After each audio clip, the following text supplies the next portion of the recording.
Hey guys, my name is Enodog, and in this video we'll be taking a look at the Willbender.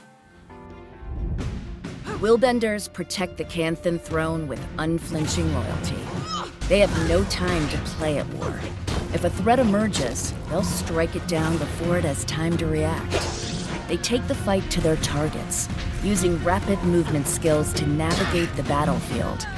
A Willbender's blade work is unmatched, and wielding a sword in their offhand gives them extra opportunities for ruthless cuts.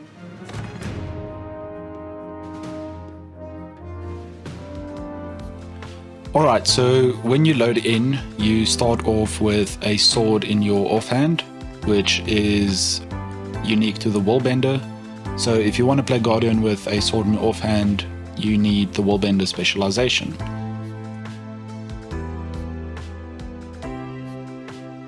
Alright, so the first offhand sword skill is Executioner's Calling. Strike your foe with a rending force. After a successful hit, you follow up this attack with a dual strike. Now, the second strike of this is very powerful. So there you go. The next attack, quickly dash towards your foe and then shadow step to deliver a attack that first slows and then immobilizes.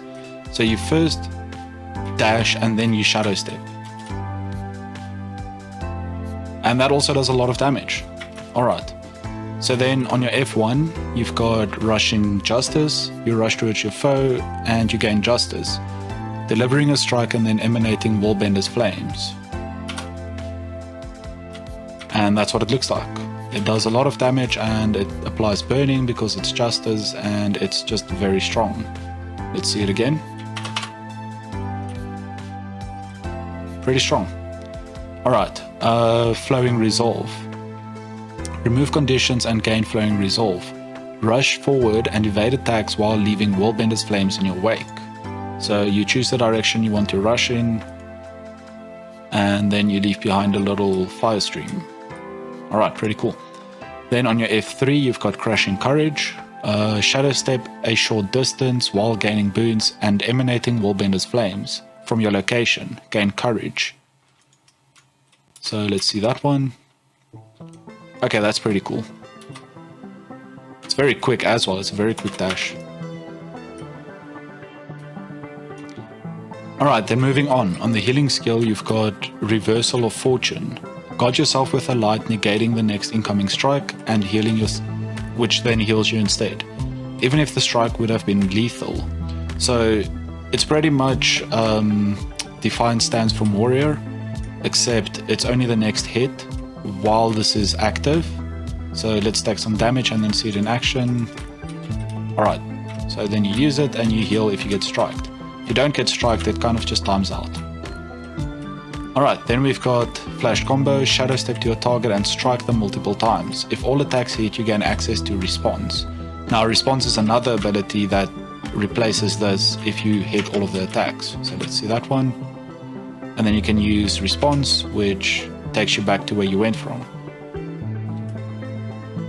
Then we've got Roiling Light, break stuns and dodge backwards, blinding foes and gaining swiftness. Then gain access to Quick Retribution, which is again another skill that replaces this skill. So there you go, there's the first skill, and then the second one, you dash back and you strike them again. Alright. Then you've got Whirling Light. Lunge forward and perform a whirlwind kick, threatening and burning any foes left in your wake.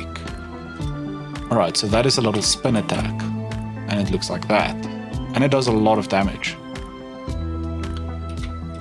Alright, moving on, we've got Heel Crack. Perform a quick heel strike that stuns your target. So it's just a kick to the face that stuns your enemy. And it looks like this. Very simple. Alright. Then on the Elite, we've got Slam the Ground, knocking down your targeted foe. Foes that aren't targeted are knocked back instead. Now this has quite a long casting time, so you have to be careful when you use this, especially in PvP. But if you do land it, the knockdown and the knockback is pretty strong.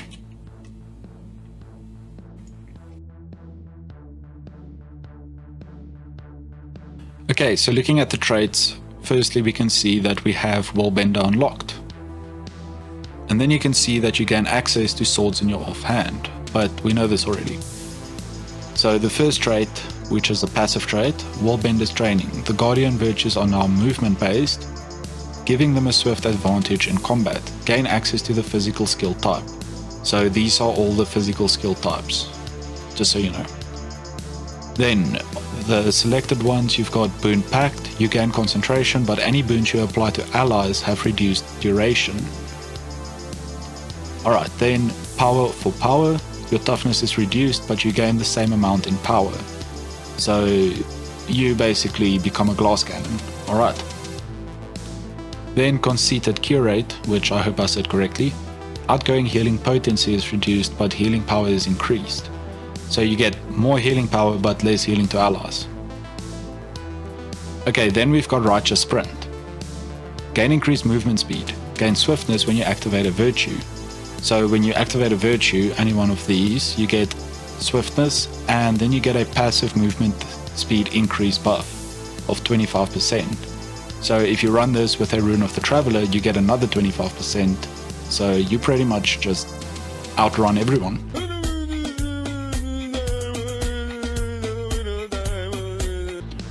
Alright, moving on, we've got Restorative Virtues. While a virtue is active, activating another virtue reduces the initial virtue's cooldown time by its remaining duration. Alright. Holy Reckoning. Willbender Flames inflict increased damage and heal you when they hit an enemy. So you get increased damage and you heal. Vanguard Tactics. Activating Courage grants protection and resolution. Shadow Stepping grants resistance. So this is a very cool skill because activating Courage, which is your F3, gives you protection and resolution. So just for using your F3, you've got protection and resolution. Then Shadow Stepping grants you resistance. And using your F3, you also do Shadow Step. So that's really cool. The next passive we've got is Lethal Tempo. Each time you activate a virtue or your virtue's passives are triggered, gain a damage bonus. Gaining stacks of this boon refreshes other stacks. Alright, so this Lethal Tempo's damage is normally 3%, but because of this trait, which we'll get to in just a bit, it goes up to 5% per stack. And you can stack it 5 times, so you can pretty much get a passive increase of 25% damage. Alright, next we've got Phoenix's Protocol, or Phoenix Protocol.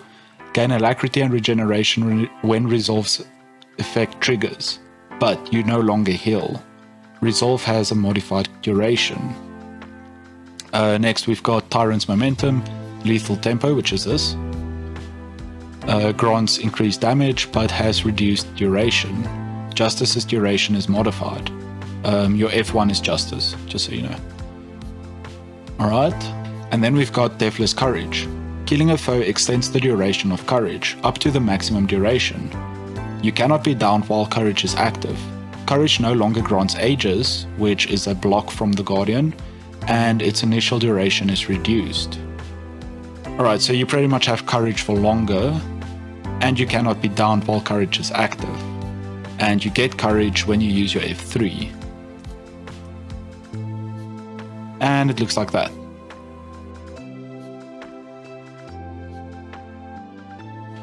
Alright, so my overall first impressions is that the Willbender Specialization is a lot of fun to play. It's very single target oriented. There's a lot of movement abilities, but at the moment it feels very clunky and very sort of slow, especially compared to Mesmers and Revenants. And a lot of the abilities have a long casting duration, like this. I mean, that's just too long. But overall, it's a lot of fun. It's very strong on single targets. It's not that strong against a group of enemies, but I guess that's why you have this, to spread them out so that you can focus the main person you're focusing. And yeah, this build definitely has a lot of potential for PvP and World vs. World. But I feel like for PvE, unless you're doing boss after boss, it's not going to be that strong. Alright, so for the rest of this video, I am going to run around and kill foes. I hope you've enjoyed watching, and if you did, please leave a like and subscribe to my channel. and definitely watch the other videos on the other specializations. Thanks, guys.